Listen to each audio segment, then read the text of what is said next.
I'm a disgruntled Eagles fan, and we're awesome. What a game! What a game! The 6-7 Eagles defeated the 11-2 St. Louis Rams. Los Angeles Rams. This game was freaking unbelievable. I was so stoked throughout the entire game. I might have went a little too hard last video on Saturday for the preview video. I think I went a little too hard. I just want to apologize to Nick Foles too, because I've been his #1 supporter since 2012 when he's entered the draft. I didn't mean to disrespect him like that. And I'm also going to keep this video a little bit shorter than the rest. I'm aiming for 4 or 5 minutes at maximum. It might be a little bit shorter than that, because I'm a little bit tired. The game ended around 11:30, 11:40, and I forgot that I didn't do homework. And I didn't fall asleep until 1:10 a.m. in the morning. I had to wake up at 6 to go to school. So I'm going to keep this a little bit shorter, or a little bit on the shorter side. And I just want to apologize again for disrespecting Nick Foles like that. It was kind of like reverse psychology I was going for. If I bashed on the Eagles a crap ton, then maybe they would somehow get the win. And they did get the win. And in a dominating way too. We were up 17 points on the Los Angeles Rams. That's incredible. The defense won this game. They gave us great field position throughout the entire game. And that's how Nick Foles and company scored. Our running backs stepped up a crap ton. And Nick Foles didn't have a not too shabby game as well. He didn't have any touchdowns and he had 1 interception. But he had 250 yards and I think 160 went to Alshon Jeffrey. It's funny because Carson Wentz's top guy is Zach Ertz and Nick Foles' top guy is Alshon Jeffrey. And it's good that we were getting him involved too. He didn't get as many catches as he should have been getting because Carson Wentz has been feeding Zach Ertz the ball and Alshon Jeffrey hasn't been getting the ball a lot for the past couple games. And Nick Foles just kept feeding it to him and it worked out. He was his go-to guy. And on the other hand, the running back stepped up a crap ton. This is what I like to see. I want Doug Peterson to continue this run hard or run heavy offense. This is how you win games in the NFL. If you run a crap ton in this league, then you will win. I think we rushed 30 times for 111 yards. That is crazy. It wasn't that high of a rate for 30 and 111. It wasn't that many yards per carry, but it still was a decent amount. I know that some of the calls was ridiculous while running it, like keep going in the shotgun mount and just running it down the middle. I think we did that at least like 20 times. That doesn't work. I was getting pissed off at Mike Grill, our offensive coordinator, because he was just playing the same old play over and over again with the running.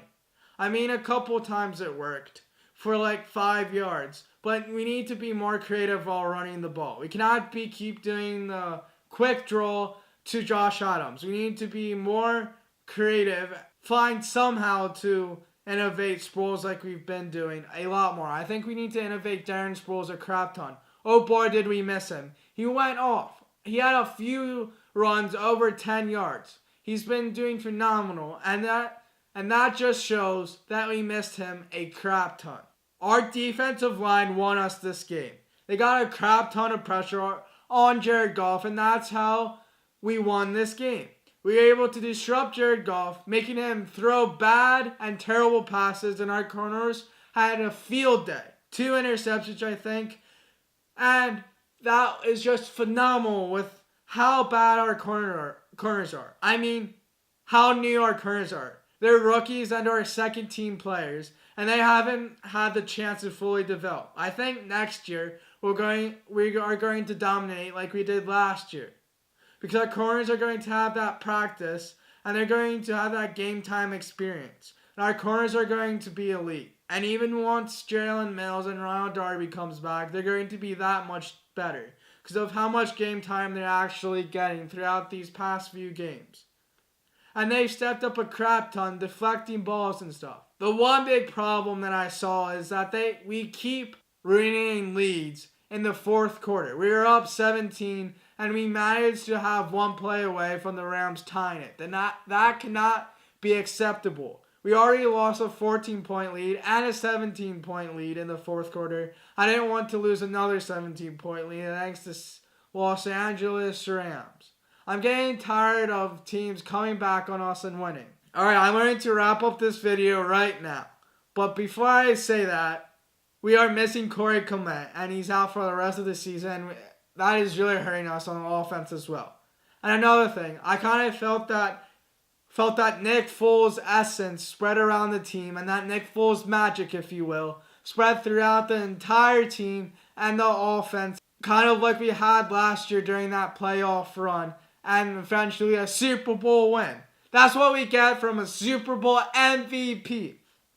And I feel like the offense and defense kind of lightened up, played a lot more, and had a lot more momentum and motivation to actually start playing. I got a giddy feeling while watching this game because it reminded me of last year when we were scoring points and dominating a crap ton. We were dominating every game last year. And I kind of got that giddy feeling that I got last year during this game.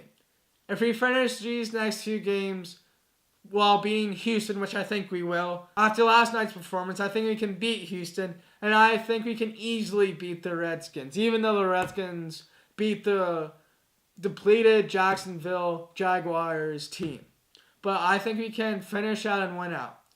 But we're going to have a lot of things needed to actually get to that wild card spot. The only way that we get a division win is if the Cowboys lose the next two games, which I don't think is going to happen because they play the Buccaneers and then the Giants. We would need a miracle for that to happen. But we're only a half game behind the Minnesota Vikings. I think they're 7-6-1.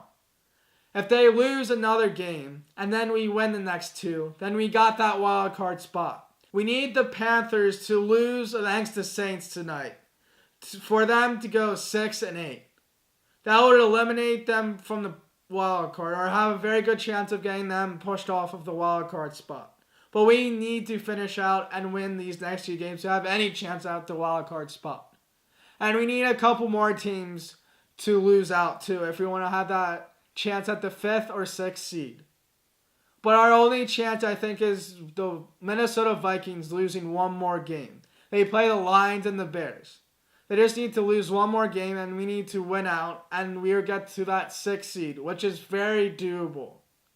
I think that's our most likely route to get into the playoffs, and I think it will happen. I have high hopes again.